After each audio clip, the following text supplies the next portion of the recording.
Good morning. First of all, I'm absolutely delighted to be in Colombia again. When I visited the country in the early 2000s, it was a very different place. It was a very different country. So much progress has been achieved in society and in the field of education. In fact, one of my first impressions I got here when Maria Cecilia Vélez brought me to a library that was converted from a waste factory. And at that point, I asked myself, at that point, I told myself, well, you're not going to see those investments translating into PISA results today, but you're going to see them tomorrow in improved literacy outcomes 10 years down the road. And in fact, when you look at the PISA results, Colombia still has a long way to go, obviously. Todavía Colombia tiene un gran camino, y cuando uno compara Colombia con los sistemas educativos más avanzados del mundo, hay un gran hueco, pero ha habido mucho resultado, y este es el mensaje que creo que es tan importante llevar a cabo. Quiero empezar con algo que no se trata de PISA, pero hemos hecho un estudio similar mirando we can actually see that skills in school, the skills that people have an enormous impact on the economic well-being. Competencias en las escuelas tienen un impacto increíble en el mundo. Education today is your economy tomorrow. We can see that hoy en día es la economía de mañana. But it's not just about money. You can actually see it has to do with the health of people. It has to do with their la ayuda a las personas les ayuda con la efectividad política. La gente con la distribución más alta de competencias se ven como personas influyentes en la sociedad, y la gente que no tiene se ve como objetos de los procesos políticos. Incluso cosas como la confianza en nuestras sociedades. La confianza es el pegante de nuestras democracias. Y nosotros podemos ver que la confianza no es algo que solo se trata de la familia y tiene mucho que ver con las competencias en la población.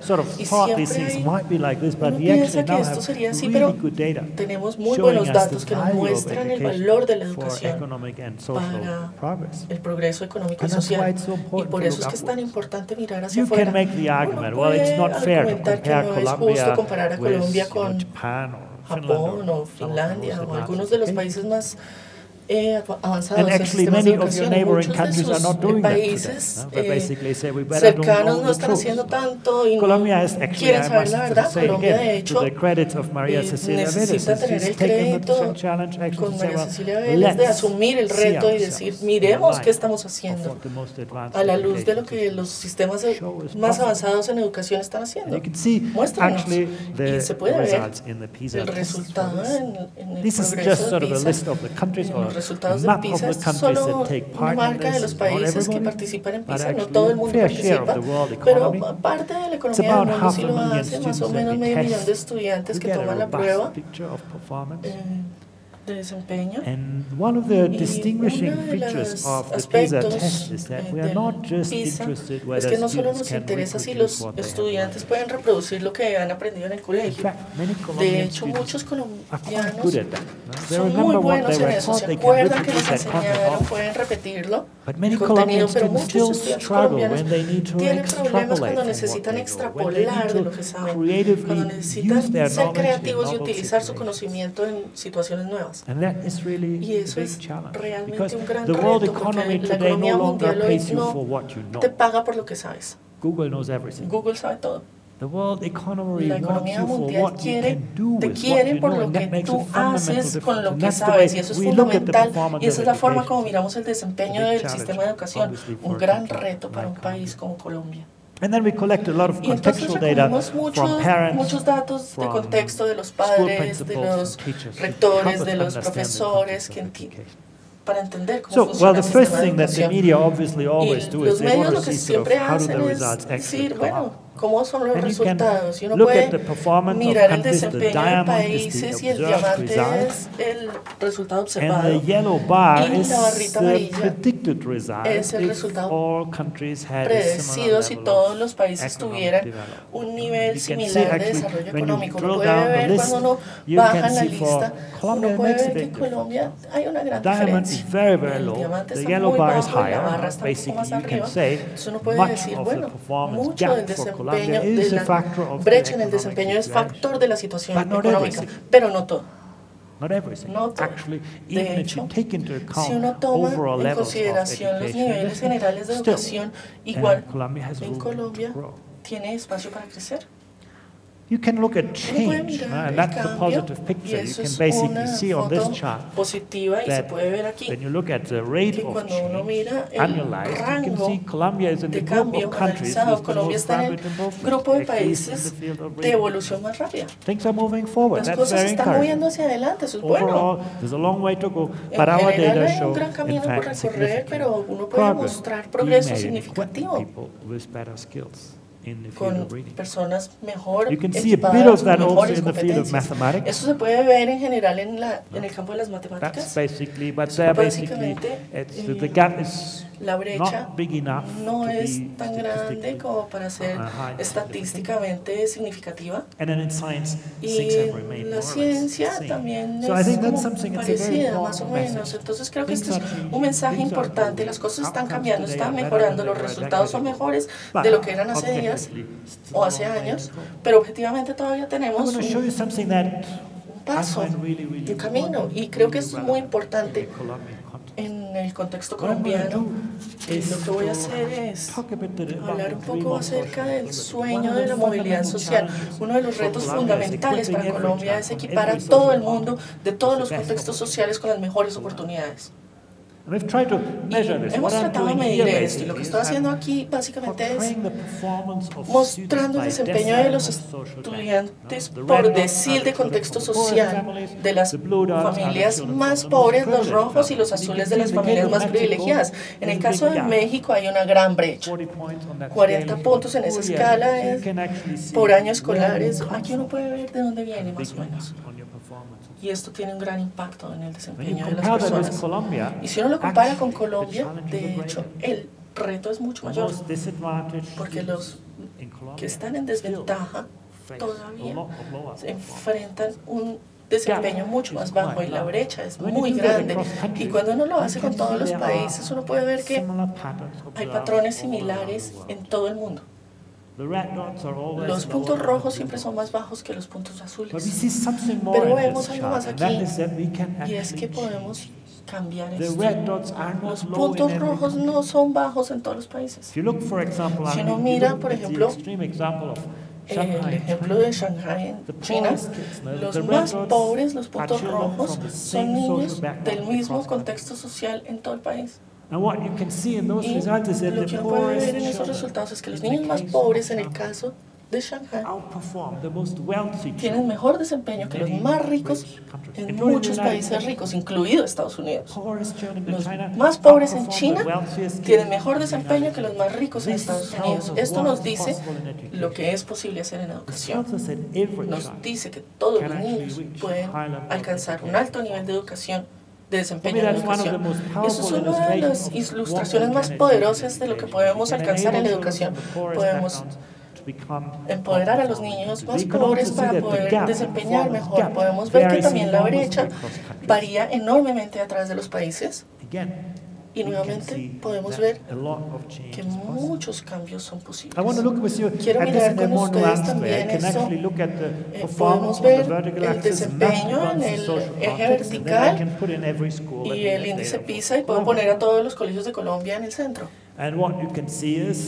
Y lo que se puede ver es lo que vimos antes, que cuando uno se mueve hacia la derecha o arriba en la escala socioeconómica, el desempeño en los colegios mejora. Entonces, los puntos verdes son las escuelas privadas, los puntos blancos son las escuelas públicas, y hay una relación importante entre el contexto social y el desempeño de los colegios. Ahora, Colombia ha hecho mucho progreso, pero sigue siendo uno de los retos más fundamentales para cerrar esta brecha. Y ahora uno puede decir, bueno, ¿se trata todo de pobreza? La pobreza es un gran reto. Colombia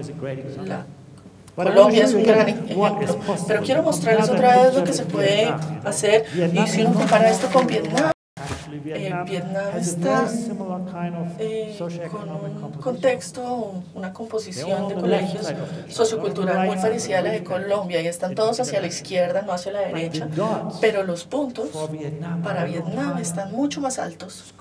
Los colegios en contextos socioeconómicos parecidos tienen mucho mejores resultados y esto nos dice si el contexto social es un gran reto, pero incluso en los contextos más adversos sí se puede mejorar con un gran margen.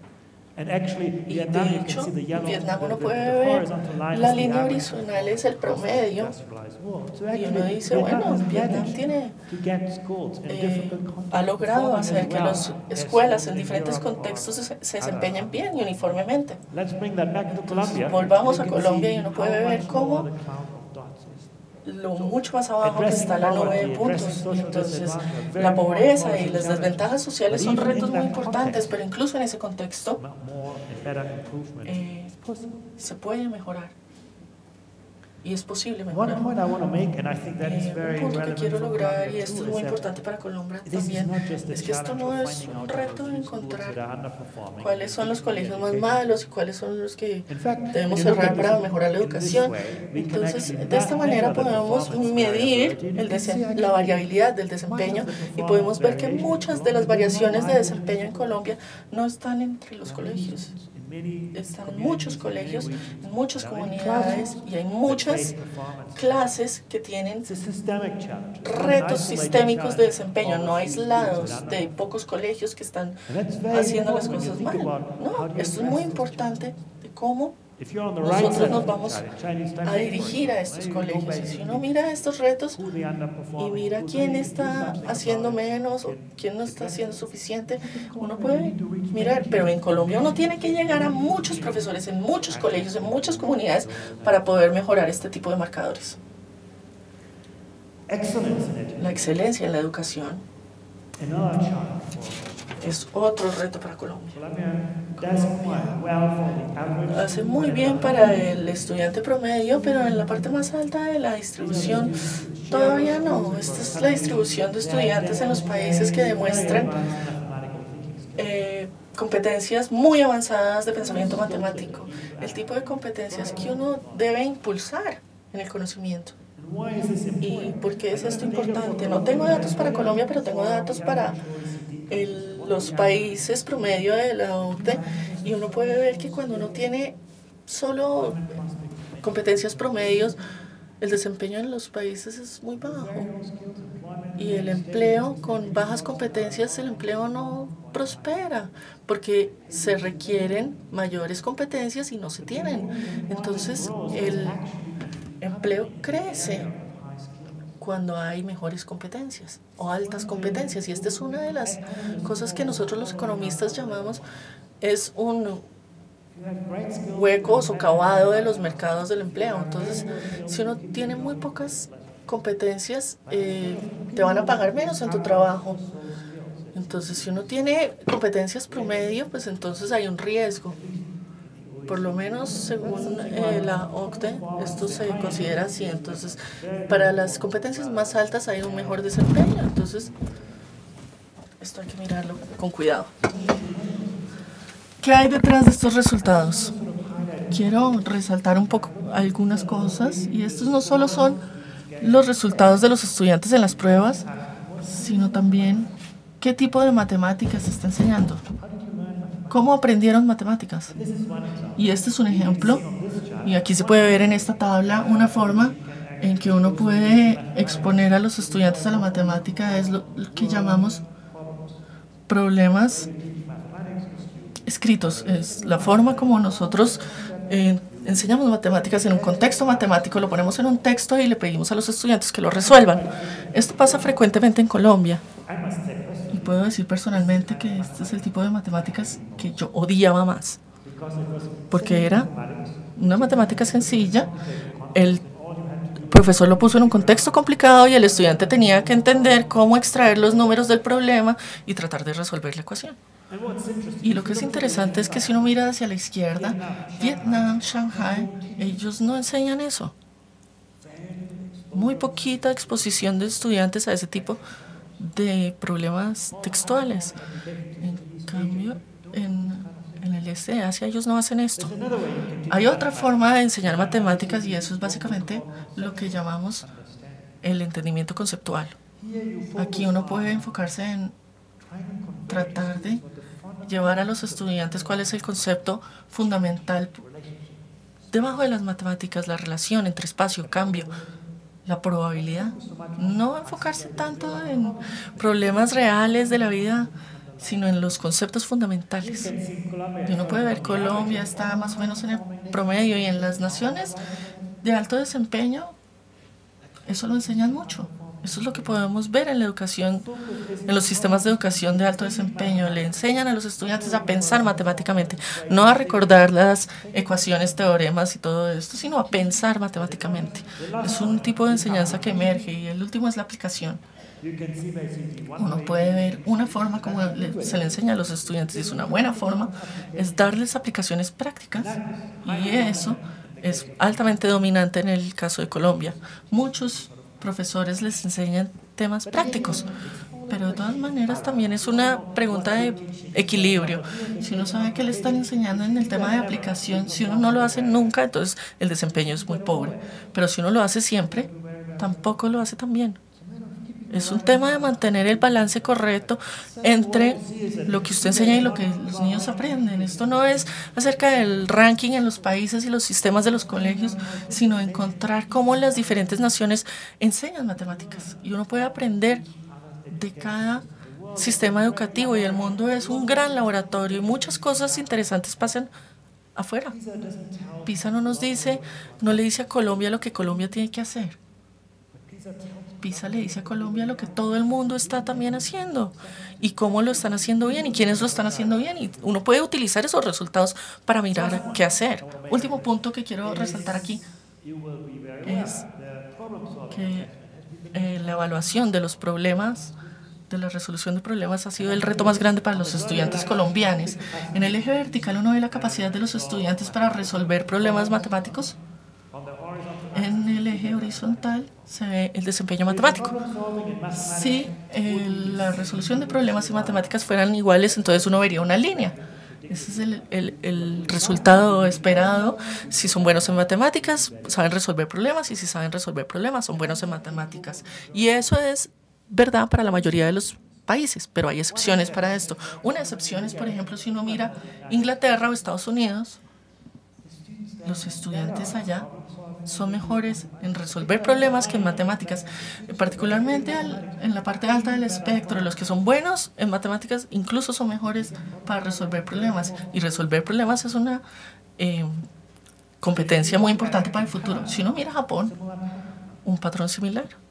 Entonces uno puede ver que los japoneses también son grandes resolvedores de problemas, y uno de los estereotipos es que los países del este de Asia son muy buenos para resolver problemas. Esto no es tan cierto. Japón es un buen ejemplo, pero aquí podemos ver que Colombia y España son países donde los estudiantes tienen problemas en la resolución de problemas. Por ejemplo, en problemas de matemáticas, por ejemplo, los que no tienen las bases matemáticas tienen muy pobres resultados en resolución de problemas. Y ese es un reto que te dice mucho acerca de cómo estamos instruyendo a los estudiantes, cómo los estamos exponiendo a los problemas creativamente en la forma de matemáticas, en un contexto de clase. Otro ejemplo es Polonia, que también tiene problemas resolviendo problemas y matemáticas. Entonces uno puede ver, comparar los resultados con más detalle y ver que el grupo verde es un grupo de países donde los estudiantes son buenos resolvedores de problemas, amarillo más o menos, y los países rojos o anaranjados dice que los estudiantes tienen problemas para resolver problemas. Esto es muy importante. Otro tema que quiero resaltar es el equilibrio entre equidad y excelencia.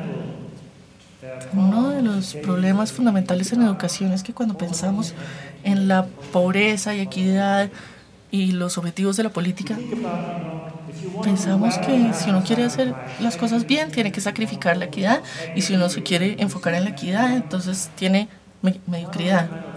Este es uno de los paradigmas de la educación, y es muy difícil sacar a la gente de este paradigma, pero cuando uno mira los resultados de PISA, en el eje vertical uno muestra el desempeño, en el eje horizontal está la equidad. Entonces no hay nada obvio acá. Hay países en el área verde que les está yendo muy bien en ambas dimensiones, y hay países en el área roja que no les va bien en ninguna de los dos, ni calidad ni equidad. Muy importante lección para esto es qué nos lleva a eso. Entonces podemos decir que todo se trata de dinero, pero no puede ver en los resultados que esta es la porción de gasto por estudiante, y si uno dijera que el dinero nos dice cómo es la calidad de la educación, entonces todos estarían los países ricos en la parte alta y los países pobres en la parte baja, pero esto no es lo que uno ve. El gasto por estudiante solo explica como el 50% del desempeño. ¿Y cómo uno invierte el dinero? Corea, por ejemplo, no está gastando tanta plata. Luxemburgo, el sistema de educación más caro, es más o menos. Entonces uno puede ver esto de otra forma. Aquí los puntos rojos nos muestran el gasto por estudiante que llega a clase, y yo no tengo los datos para Colombia, desafortunadamente, pero miro Corea acá. Es un sistema moderadamente costoso y que mete muchos de sus recursos. Es muy difícil ser profesor en Corea. Hay que pasar muchas pruebas para ser profesor, pero esto, uno tiene que atraer a los más talentosos, a los mejores, con grandes salarios para ser profesores en Corea. Y aquí dicen, no solo queremos pagarles bien a los profesores, sino que queremos que los niños estén muchas horas en el colegio, y eso cuesta dinero. Y Corea hace una tercera cosa y dice, no queremos que nuestros profesores solo enseñen, queremos que nuestros profesores también sean aprendices activos, y queremos que crezcan en su profesión. Y hay muchas actividades de no enseñanza en Corea, y eso cuesta mucho dinero. Y aquí se puede ver que esta barra sube y sube, y uno se pregunta, bueno, ¿cómo hacen los coreanos para pagar todo esto? Y mucha de la respuesta está en que los coreanos tienen clases muy grandes, y eso reduce los costos. Ellos invierten en sus profesores y en el desarrollo de los profesores, y pagan por esto con clases, salones muy grandes. En Luxemburgo, el punto rojo está el de Corea. En Luxemburgo y Corea gastan más o menos lo mismo, pero se gastan el dinero de manera muy diferente. Luxemburgo le enseña a los padres en clases pequeñas, entonces mucho del dinero se invierte en reducir los salones. Pero incluso Luxemburgo solo se puede gastar la plata una vez, y el precio por las clases pequeñas es que los profesores no les pagan tan bien, y los estudiantes tienen jornadas cortas, y los profesores tienen muy poco tiempo para enseñar. Dos países que se gastan la misma cantidad en dos formas diferentes. Y también está Estados Unidos, Finlandia. Esto también es muy interesante. Hay una diferencia grandísima. En Finlandia es muy parecido a Corea, y Estados Unidos más como Luxemburgo. Entonces uno analiza estos patrones, y los sistemas de alto desempeño tienen mucho en común. Típicamente priorizan la calidad de la enseñanza sobre cosas como el tamaño de los salones. Entonces las comparaciones internacionales no solo nos hablan del volumen del gasto, sino cuando uno mira cómo es este gasto, uno aprende mucho acerca de la educación. El último punto que quiero hacer en esta tabla es mostrarles el cambio que hemos observado. Si uno mira la parte alta, uno puede ver Shanghai, y ellos ya están arriba, y ya se mudaron a otro sitio. Y esto es una lección también muy importante. Colombia está alcanzando los otros sistemas de educación, pero el que está arriba no está quieto, se sigue moviendo. Países como Singapur, en 3 años, Singapur mejoró su desempeño significativamente. Esto es algo móvil, todo el mundo está mejorando. Si uno mira la parte de abajo, Chile, Turquía, mira lo que están haciendo. Ellos mejoran su desempeño significativamente, reducen las brechas económicas significativamente. Entonces aquí los cambios, tanto en la parte alta como en la parte baja. Mi país, Alemania, cuando recibió su primer resultado de PISA estaba en shock, no solo porque eran bajos, sino porque nosotros pensábamos que estábamos haciéndolo bien. Pero en 9 años hemos reducido estas brechas mucho. Esto nos dice algo sobre el poder de la política, la práctica. No de la gente diciendo, bueno, estos resultados son solo culturales. No.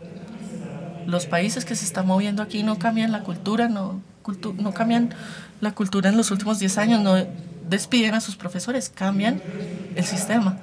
Aquí hay otro país que se mueve hacia arriba, o Polonia, el desempeño más impresionante, es muy significativo. Puede uno mirar Portugal, se mueve un poquito hacia la izquierda, eso no es bueno, eso es abrir las brechas, y uno ve también países que se mueven hacia el lado, Noruega, que mejora los resultados, pero no cierra las brechas sociales. Estados Unidos no ha tenido muchas mejoras, pero cierra las brechas. Hay mucho movimiento.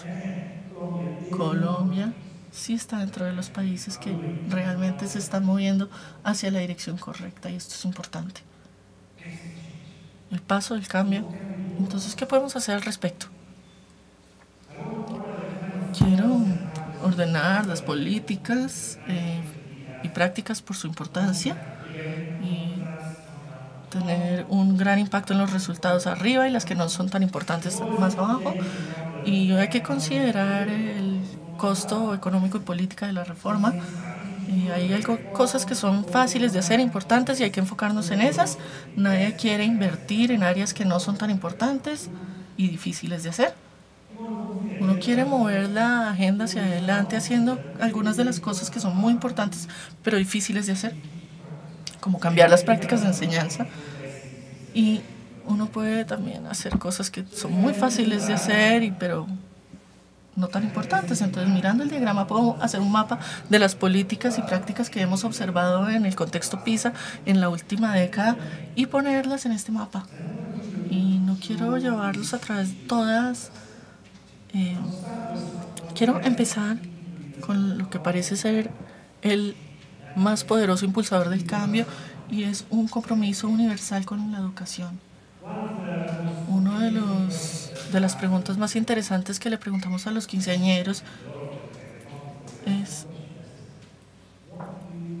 ¿qué crees tú que te hará exitoso en matemáticas? Y muchos estudiantes en Colombia te decían, bueno, el éxito en las matemáticas se trata de talento. Si yo no soy un genio en matemáticas, entonces voy a estudiar otra cosa.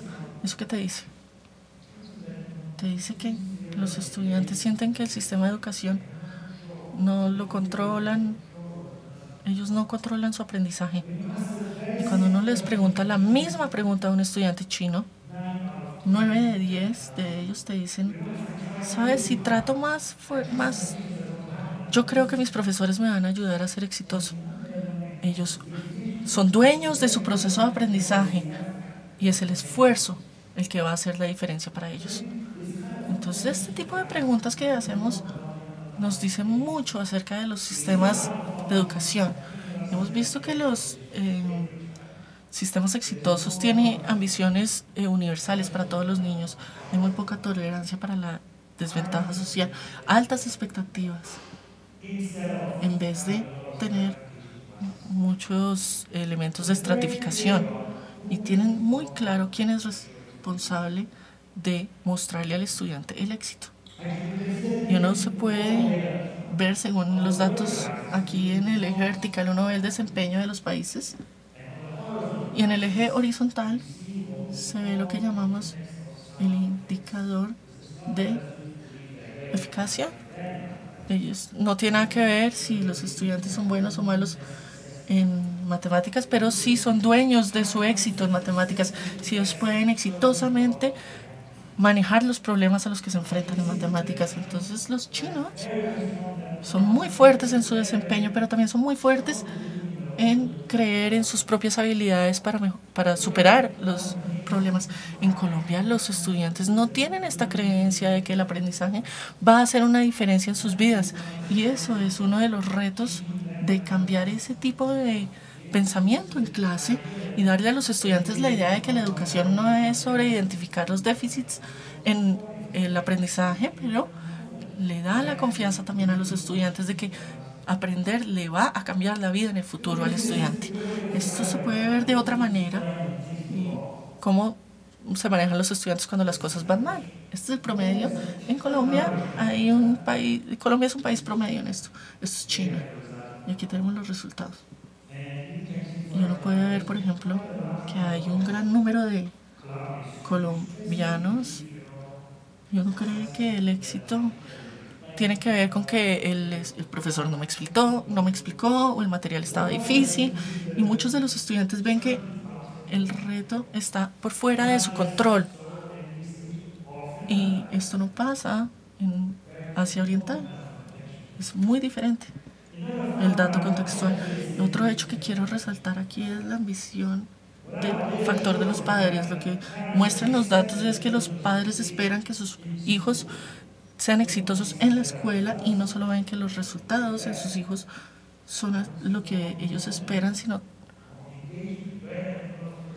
ellos necesitan un nivel de persistencia, de compromiso. Aquí no tengo datos sobre Colombia, pero los efectos son bastante grandes. Y uno ve que algunas personas dicen, bueno, ¿cómo podemos ver esto en un país donde los papás no están bien educados, como en Colombia? Aquí todos los papás tienen cosas mejores o más importantes que preocuparse, que hacer tareas. Y de hecho, una de las cosas más importantes que encontramos es que no se trata de la cantidad de tiempo que uno se gasta con los hijos haciendo tareas, y no es sobre su grado académico como padre. Viene de cosas muy sencillas, que los padres le pregunten a los hijos todos los días cómo te fue en el colegio, mostrar un nivel mínimo de interés con que el hijo haya ido al colegio. Esto importa. Esa pregunta sencilla tiene un efecto medible, increíble, grande en el contexto social. Esto es una dimensión muy importante que tiene que ver con el rol de los papás. Y otro tema es el sistema de instrucciones. Lo que vemos en los sistemas de alto desempeño es que tienen muy claras sus ambiciones, sus metas académicas y una cadena de entrega muy fuerte para llegar a estas metas. Y debemos enfatizar en las habilidades metacognitivas. Los estudiantes no solo entienden algo, sino también entienden que matemáticas es un lenguaje con el que podemos estudiar la estructura y predecir el mundo, lo mismo que la historia. La historia no es la acumulación de hechos y datos, pero es otro lenguaje con el que podemos tener acceso y entendimiento de las experiencias. Es muy importante, son características importantes de los sistemas de alto desempeño.